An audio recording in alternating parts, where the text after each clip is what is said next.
Bismillahirrahmanirrahim. Assalamualaikum warahmatullahi wabarakatuh.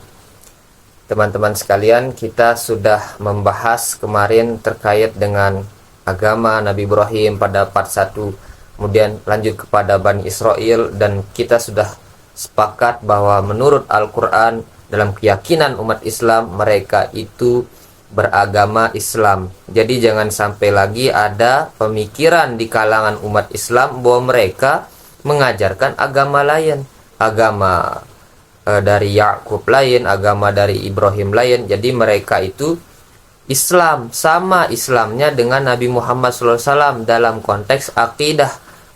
Tapi tentu dalam syariat itu berbeda karena zamannya berbeda.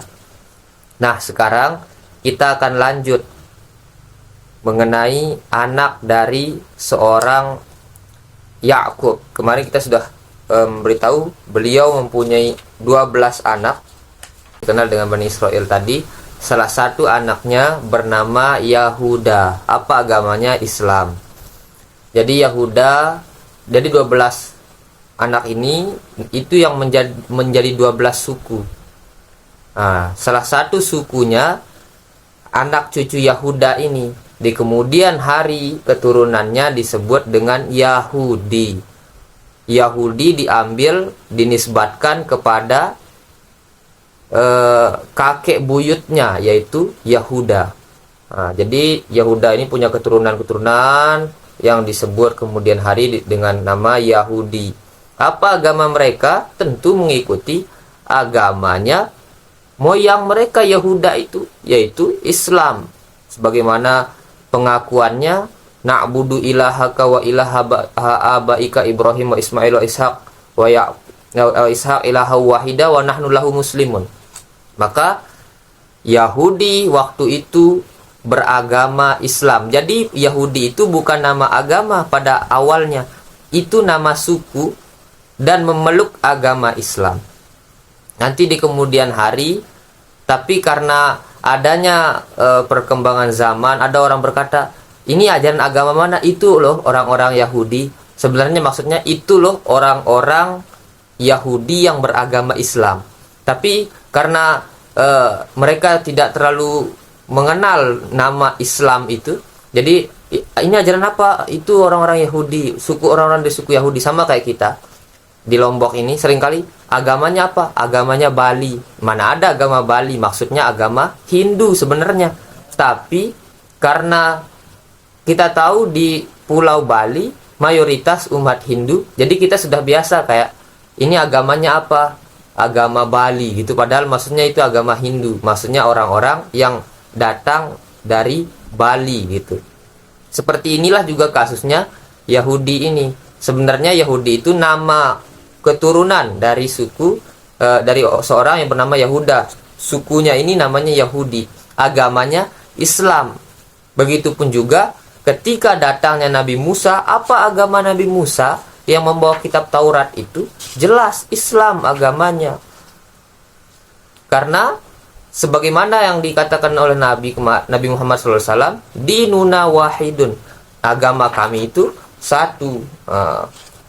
Maka dari sini kita dapat mengetahui bahwasannya agama dari Yahudi kemudian Nabi Musa itu adalah beragama Islam pada awalnya. Ingat sekali lagi kata kuncinya, Yahudi pada awalnya bukan nama agama, melainkan nama keturunan dari Bani Israel, anak dari Nabi Yakub yang bernama Yahuda. Keturunannya namanya Yahudi, memeluk agama Islam. Dan salah satu yang diutus untuk kemudian membimbing Yahudi itu yaitu Nabi Musa alaihi salam dengan kitab Tauratnya. Seperti itu. Jadi terus berkembang. Nah, sekarang dari mana kita tahu bahwa Nabi Isa itu tidak membawa ajaran Yahudi, melainkan membawa ajaran Islam? Quran surah Ali Imran ayat ke-84. Qul amanna billahi wa ma unzila alaina. Katakan Muhammad, kami beriman, dan orang-orang beriman katakanlah kami beriman kepada Allah wa ma unzila alaina, dan apa yang diturunkan kepada kami berupa Al-Quran, wa ma unzila ala Ibrahim, dan apa yang diturunkan pada Ibrahim, wa Ismail wa Ishaq wa Yaqub, dan Yakub, wal asbati, dan keturunannya yang 12 itu, wa ma utiya Musa wa Isa. Ada nama Musa dan Isa. Kira-kira Allah tanpa sebab menyebut dua nama ini, Musa wa Isa, karena Allah ingin memberitahu dua tokoh ini dari dulu selalu dikatakan ini yang bawa Musa, ini yang bawa Yahudi, ini yang Isa membawa Nasrani. Dua tokoh ini selalu difitnah membawa dua ajaran ini. Maka Allah sebut dua nabi ini. Padahal banyak nabi, ada Zakaria, ada Yahya, tapi yang disebut oleh Allah dalam Al-Quran, wa ma utiya Musa wa Isa. Allah ingin beritahu bahwa mereka berdua ini bukan tokoh yang membawa agama lain, melainkan agama sebagaimana yang dibawa oleh Nabi Muhammad. Wa ma utiya Musa wa Isa, dan apa yang dibawa oleh Musa dan Isa, wa ma utiyan nabiyyuna mir rabbihim, dan seluruh nabi dari Tuhannya. La nufarriqu baina ahadim minhum. Nah, dengarkan, la nufarriqu baina ahadim minhum, kami tidak membeda-bedakan antara mereka. Apa yang dimaksud tidak dibeda-bedakan? Syariatnya berbeda, kitabnya berbeda. Jadi menurut dalam tafsir Buya Hamka, la nufarriq ini maksudnya tidak dibeda-bedakan, ini maksudnya ialah agama mereka tidak berbeda. Dilanjutkan ayatnya, wa nahnu lahu muslimun, dan mereka itu berserah diri atau berislam atau seorang muslim kepada Allah Subhanahu wa ta'ala. Maka di sini jelas bahwa Nabi Musa membawa agama Islam kepada suku Yahudi, bukan agama Yahudi. Oke? Jelas. Jadi Yahudi itu pada awalnya bukan agama, tapi sebuah nama suku yang dinisbatkan kepada Yahuda, putra dari Nabi Yakub alaihissalam. Nah, lalu apakah kemudian kapan dia ada penyimpangan-penyimpangan? Jadi semenjak Nabi Musa juga mereka simpang siur imannya. Setelah diseberangi di Laut Merah, dikejar-kejar oleh Firaun, seberangi di Laut Merah, mereka malah menyembah lembu Samiri. Ketika Nabi Musa berada di atas bukit menyendiri, mereka malah menyembah lembu Samiri. Dan ketika mereka diajak untuk masuk ke dalam kota Baitul Maqdis untuk membebaskan Baitul Maqdis, mereka berkata, kamu berperang saja sana sama Tuhanmu, kami tidak ikut-ikutan, kami tidak berani. Mereka menentang Nabi Musa alaihissalam. Mereka itu selalu membangkang dan lain sebagainya. Tapi di kemudian hari, kapan mereka itu mulai ada penyimpangan-penyimpangan? Awalnya begini, ada kerajaan besar yang kemudian menaungi 12 suku keturunan Nabi Yakub ini atau Bani Israel ini, termasuk Yahudi ini. Raja itu bernama Tolut. Punya menantu namanya Daud alaihissalam. Jadi Nabi Daud itu menantu dari Raja Tolut pada saat itu. Menikahlah dia dengan anak Tolut. Nabi Daud dikaruniai putra. Salah satu putranya bernama Sulaiman. Dulu Raja Tolut berwasiat, kalau aku mati, yang akan meneruskanku nih Daud alaihissalam ini yang akan meneruskanku jadi raja. Kata Nabi Daud ketika menjelang matinya, kalau aku mati, Sulaiman yang menggantikanku menjadi raja, yang memimpin 12 suku itu.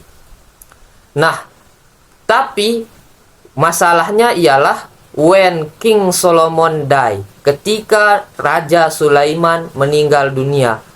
Kenapa bermasalah? Karena beliau tidak meninggalkan wasiat. Tidak ada yang mengetahui kematiannya kecuali rayap memakan tongkatnya jatuh. Ternyata baru diketahui bahwa beliau itu sudah meninggal dunia tanpa adanya wasiat.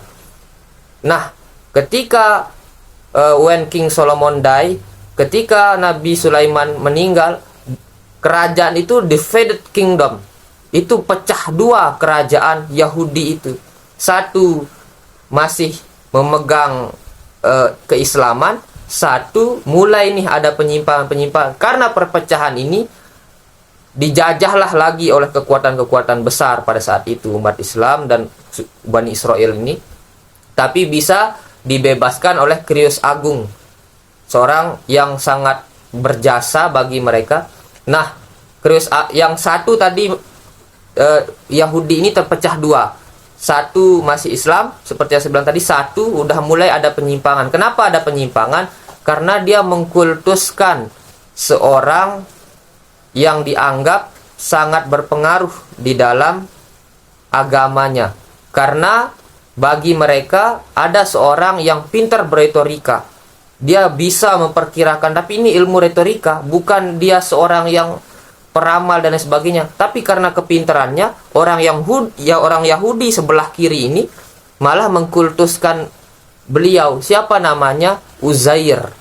Maka di dalam Al-Quran, waqalatil Yahud Uzair ibnullah. Mereka orang-orang Yahudi itu berkata Uzair putra Allah. Udah mulai itu ada penyimpangan-penyimpangan dari agama sebelumnya.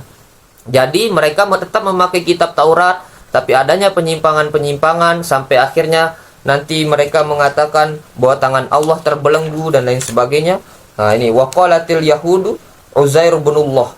Mereka mengatakan bahwa Yahudi itu berkata bahwa Uzair itu putra Allah. Mereka juga mengatakan bahwa tangan Allah terbelenggu dan lain sebagainya. Maka dari situ jelas sudah bahwa adanya penyimpangan-penyimpangan. Nah, karena adanya penyimpangan-penyimpangan ini, mereka tetap menyandarkan diri mereka kepada Nabi Musa alaihissalam. Ini ajaran Musa, seolah-olah ini ajaran Musa katanya. Padahal itu sudah ada penyimpangan-penyimpangan seperti itu. Sudah adanya penyimpangan-penyimpangan dari ajaran Nabi Musa, tapi mereka tetap sandarkan tuh dirinya kepada Nabi Musa. Padahal dulu ketika masih hidup Nabi Musa, mereka membangkang terus kepada Nabi Musa, diajak menaklukkan Baitul Maqdis, mereka nggak mau. Perang saja kamu sama Tuhanmu, katanya. Diseberangi di Laut Merah, mereka malah menyembah lembu Samiri. Mereka tidak mengikuti ajaran Nabi Musa ketika Nabi Musa hidup. Tapi ketika mereka menyimpang dan membuat konsep ajaran-ajaran yang sudah mulai menyimpang dari ajaran Nabi Musa, mereka mengklaim bahwa inilah yang dibawa oleh Musa alaihissalam. Keislaman itu sudah mulai hilang karena yang dikenal ialah agamanya orang-orang Yahudi. Seperti yang saya bilang tadi, oh itu agama orang-orang Yahudi. Lama-lama nama keislaman itu, maksudnya agama orang Yahudi yang Islam itu, agama orang Yahudi Islam. Tapi karena itu agama orang Yahudi, lama-lama Yahudi itu menjadi nama agama di kemudian hari. Akhirnya Yahudi itu menjadilah sebuah agama pada saat itu ketika King Solomon die pada awalnya. Nah, seperti itu. Jadi ketika Nabi Sulaiman meninggal, barulah terjadi penyimpangan-penyimpangan. Dan Yahudi baru lahir pada saat itu sebagai agama. Padahal awalnya seperti yang saya bilang tadi, mereka bukan agama, melainkan nama suku yang dinisbatkan kepada Yahuda bin Yakub. Jadi seperti itu. Bahwasannya Yahudi merupakan nama suku yang memeluk agama Islam, tapi kemudian karena adanya perpecahan, karena tidak ada wasiat dari Nabi Sulaiman siapa yang akan meneruskan kerajaannya, pecah dualah mereka, dan yang satu mulai menyimpang, mulai merubah-rubah sedikit ajaran, dan lama-lama yang tadinya suku Yahudi lama-lama menjadi agama Yahudi, dan mereka menyandarkan ajaran ini adalah ajaran Nabi Musa, seolah Nabi Musa yang membawa ajaran ini. Padahal Nabi Musa sekali lagi, la nufarriqu baina ahadim minhum, kami tidak bedakan agama mereka, kata Allah Subhanahu wa taala dalam Al-Qur'an. Jadi seperti itu ya. Maka jelas Nabi Musa adalah orang yang beragama Islam, menyebarkan agama Islam, sedangkan Yahudi bukan nama agama, melainkan nama suku yang lahir dari keturunan Yahuda bin Yakub. Tapi di kemudian hari adanya penyimpangan, sehingga suku Yahudi lama-lama dikenal menjadi agama Yahudi dengan segala penyimpangannya, tapi tetap disandarkan kepada Nabi Musa, sehingga banyak orang berkata seolah-olah Nabi Musa yang membawa agama ini. Na'udzubillah. Jadi semoga ini bisa meluruskan apa yang kita fitnah selama ini terkait dengan Nabi Musa yang seolah-olah yang membawa agama Yahudi itu bukan. Bahwasannya Yahudi lahir dari ketimpangan dan itu nama suku yang lama-kelamaan dikenal seolah-olah ini adalah agama dan menyandarkan bahwa ini dibawa oleh Nabi Musa alaihissalam. Ya kali Allah Subhanahu wa taala mengatakan ghairil maghdubi alaihim, bukan jadi golongan yang maghdub. Siapa maghdub? Yahudi. Masa Allah di kemudian hari melaknat atau kemudian mengutuk Yahudi ini sebagai golongan maghdub kalau memang Yahudi itu datang dari Allah Subhanahu wa taala. Mudah-mudahan ini bermanfaat. Terima kasih. Assalamualaikum warahmatullahi wabarakatuh.